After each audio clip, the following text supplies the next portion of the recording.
Very early morning, everyone.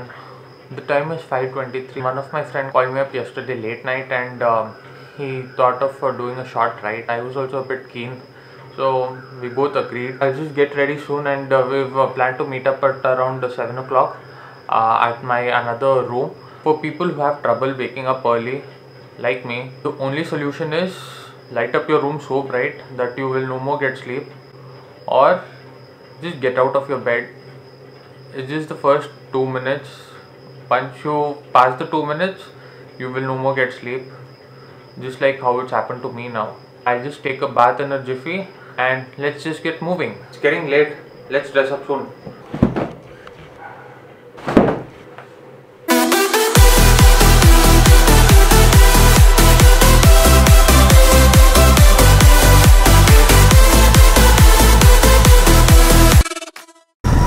I just got a bit late setting up all his GoPro, Bluetooth stuff and all. I hope he too is a bit late. You do not want to keep anyone waiting. Not a good thing to do. Look at this place, man.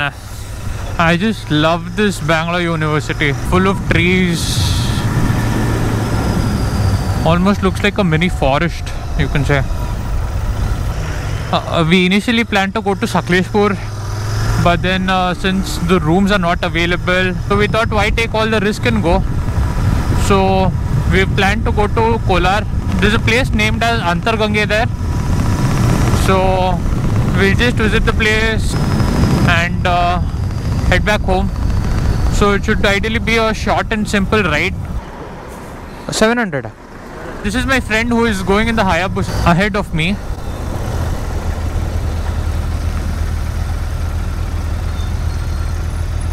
He too has a channel named as Dreams to Reality. We both kind of started off around the same time. The traffic seems to be a bit more considering the time we've left. It's around 8:30. Howda? Isdura?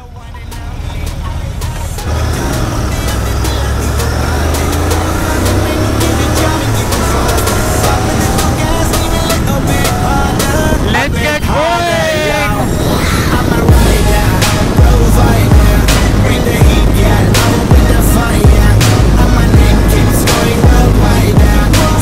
It can easily go around 120 to 140 whole day. That's how smooth it is. And mind you, I'm feeling so happy because this is the first ride we are going post the lockdown.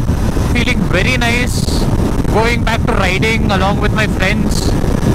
Another friend was also supposed to come, but he kind of missed out due to some work commitments.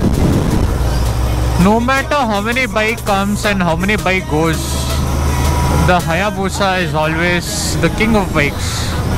The road presence it has, it is none like any other bike. And of course the best part of going by a bike is you need not have to pay any tolls. Of course you'll be saving money. If you happen to go to Goa by car, the toll alone will take around 2000 odd rupees to and fro.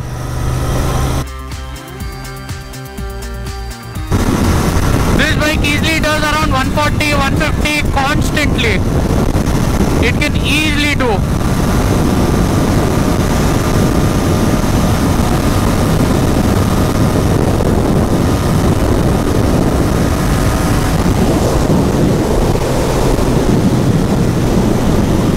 Such a nice view, man.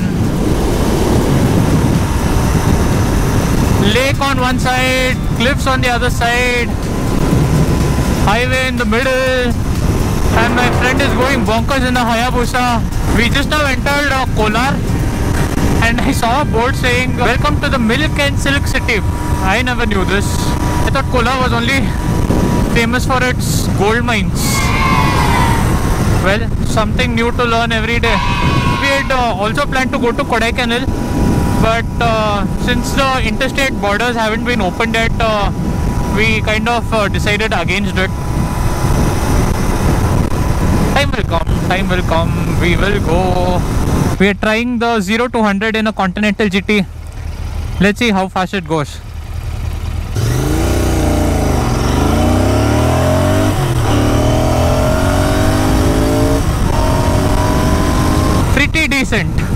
decent. And we already reached the Starbucks coffee.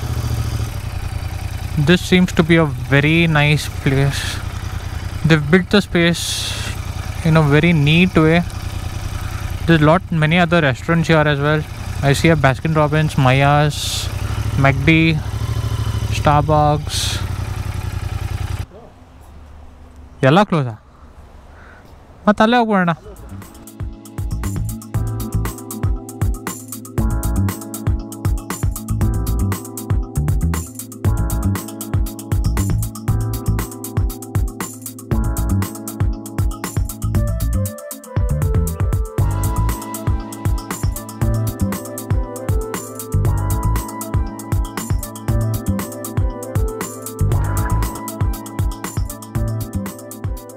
Right now we're heading towards this place named as Antargange. It is in Kolar itself, and what I've heard is it's kind of a very sacred place. There'll be some sort of a pond wherein the water never dries out, so that's what I've heard. We've just reached this place named as Antargange.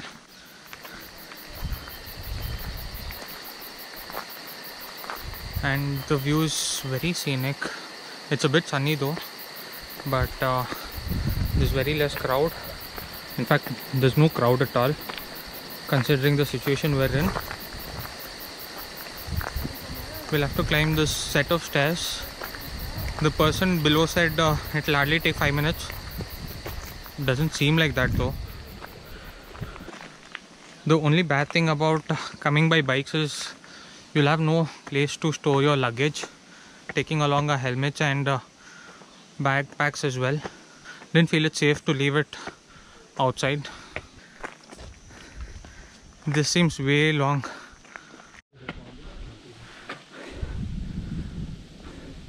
After a 10+ minute walk, we finally reached the temple here.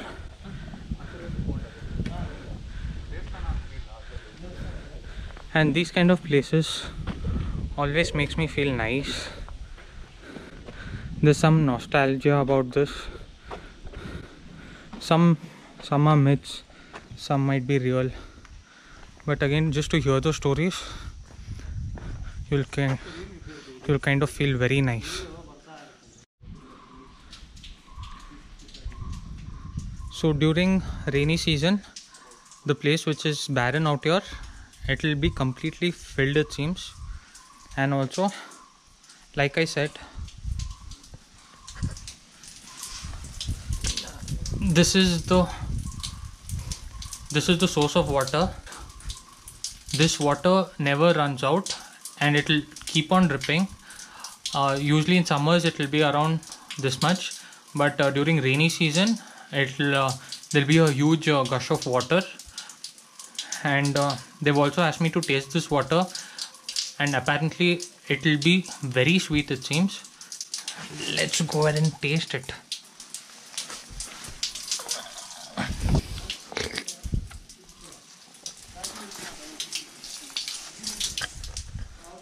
This is the water.